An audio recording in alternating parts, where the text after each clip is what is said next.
یہ جو اوصاف جمیلہ بیان کیے گئے ہیں حضرت سیدہ زینب کے، ان میں صلہ رحمی بھی ایک بہت اہم پہلو ہے۔ تو ان تمام اوصاف کو اگر ہم ایک پیغام کی صورت میں آج کی خواتین کے لیے ایک قابل تقلید نمونے کے طور پر پیش کرنا چاہیں تو آپ کیا فرمائیں گے؟ اس حوالے سے میں ایک بات عرض کرنے سے پہلے تھوڑا پیچھے جانا چاہوں گا، ضرور تاکہ اس کے بعد جو ہے وہ پیک لوگوں کو سمجھ آ جائے۔ درست۔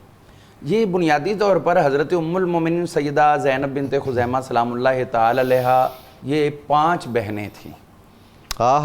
5 بہنیں تھیں، کچھ والد محترم کی طرف سے حقیقی اور کچھ ماں کی طرف سے حقیقی، اور ان کی بھی بڑی فضیلت ہے، ان کو ایک خاص لقب دیا گیا۔ ہر ایک کی۔ تو یہ خاندان کس کے ساتھ متصف ہیں؟ سب کی سب۔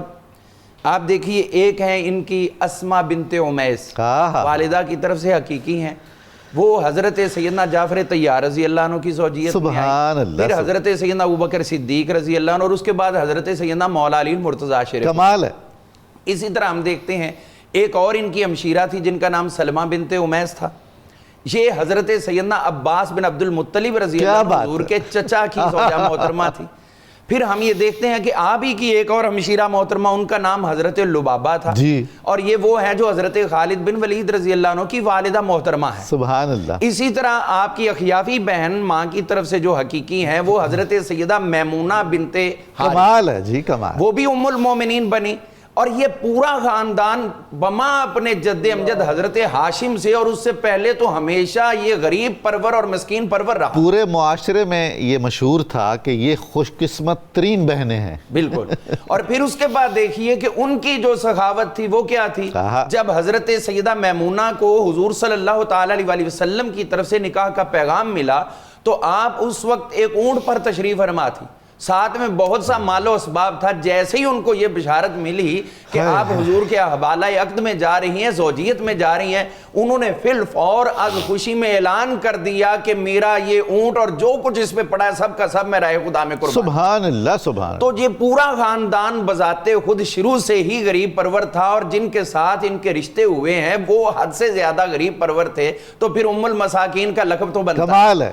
اب ہم دیکھتے ہیں کہ انہوں نے زندگی میں حضور صلی اللہ تعالی علیہ وسلم سے ماقبل بھی اور مکی زندگی میں اور بالکل اپنی ابتدا میں جو اپنے گھر سے چیزیں پائی ہیں، مال وراثت جو کچھ بھی ملتا رہا، وہ سب کا سب غرباء، فقراء اور مساکین میں تقسیم فرماتی رہیں، اور ان کی یہ کیفیت کسی بھی ایک خامند کے پاس جانے کے بعد چھٹی نہیں ہے۔ واہ واہ واہ۔ ہر خامند نے بھی ان کے ساتھ یہی تعامل کیا کہ آپ خرچ کرتی رہیں۔ تو اس کا مطلب ہے کہ جو آج کی خواتین ہیں اگر اپنے خامند کے ساتھ وہ حقیقی صورتحال پیدا کر لیں کہ یہ نمود و نمائش میں نہیں بلکہ اللہ کی رضا کے لیے خرچ کرتی ہیں، تو یہ یقیناً آج کی عورتوں کے لیے ایک بہترین رول ماڈل ہے۔ یہ ذہنی ہم آہنگی پیدا ہو سکتی ہے، بالکل ہو سکتی ہے، اور پھر اس سے خامند بھی خوش ہوتا ہے کہ یہ ڈبل ہو گیا نا، اس کا بھی اجر ہے، دیا ہوا تو خامند کا آگے خرچ کر رہی ہے، تو خامند کو بھی اس کا اجر اور ثواب مل رہا ہے، اور خود اس زوجہ کو بھی مل رہا ہے۔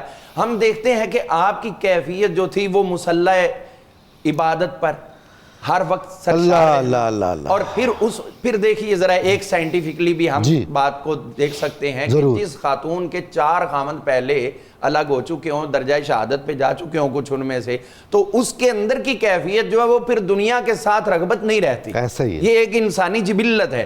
تو جب حضور صلی اللہ علیہ وسلم کے خاص خانہ مبارک میں حضور کو عبادت کرتے ہوئے دیکھا تو پھر یہ وہی ہوئی کہ دن کے نفل پڑھنے والی اور شب کی زندہ دار، دن کے اندر روزہ رکھنے والی اور رات کو ذکر اذکار کرنے والی، ہر وقت مصلی پہ بیٹھے رہنا، اور کبھی بھی جو وَأَمَّا السَّائِلَ فَلَا تَنْهَرْ کی عملی تفسیر ہے اس سے سرے منہ بھی انحراف نہیں کیا۔ جیسے ہی کوئی سائل آیا، آقا جلوہ گر نہیں ہے تو پھر اس کو کچھ نہ کچھ، یہ لگتا ہے کہ جیسی ان کی فطرت ثانیہ تھی۔ بالکل، بلکہ اس کو ہم فطرت اولا ہی کہیں تو زیادہ بہتر ہے، کیونکہ وہ بچپن سے یہ چیز سرایت کرتی ہوئی آ رہی ہے، اور جب حضور کے پاس آئی ہیں تو حضور تو پھر گھر میں یہ تھا کہ ایک درہم بھی پڑا ہوتا تھا تو آپ اپنے آپ کو بے چین پاتے تھے کہ یہ میں نے راہ خدا میں خرچ کیوں نہیں کر دیا۔ تو حضرت سیدہ زینب بنت خزیمہ سلام اللہ تعالی علیہا آج کی خواتین کے لیے رول ماڈل ہیں۔ اسی طرح آپ پوری تاریخ اٹھا لیں، ہسٹری میں، سیرت میں، جہاں سے مرضی پڑھ لیں، آپ کو حضور کے ساتھ ان کا جو وقت گزرا ہے اس میں کسی بھی لمحے یہ محسوس نہیں ہوگا کہ یہ خاتون محترمہ دنیا کے غموں کی، ٹینشنوں کی اس حد تک پہنچی ہوئی ہیں کہ جن کے ایک دو یکے بعد دیگرے اور ایک ایک سال کے وقفے میں خامن جدا ہو رہے ہیں. کبھی بھی زبان پہ شکوہ کا حرف نہیں آیا, کبھی بھی ان کے ذہن میں اور ان کے الفاظ میں ایسی چیز آپ کو کسی بھی حصے میں تاریخ میں نہیں ملے گی کہ جس کو ناشکری کا شائبہ بھی شامل کیا جائے یا سمجھا جائے. آج کی خواتین کو یہ چاہیے اپنے خامن کے ساتھ اپنی عائلی زندگی کے اندر ایسا خوبصورت وقت گزاریں, کیونکہ آج کی عورت شاید اس قدر مصائب نہ اٹھا سکی ہو جو انہوں نے اٹھائے ہیں. اس قدر ناز و نام میں پلنے کے بعد پھر اس قدر آزمائشیں کہ بار بار بیوہ ہونے کا آپ کو جو سٹیٹس مل رہا ہے, تو وہ آج کی خواتین کے لیے صبر, استقامت اور اس دکھ کو دور کرنے کے لیے راہ خدا میں خرچ کرنے سے حاصل ہو. واہ, ماشاءاللہ ماشاءاللہ.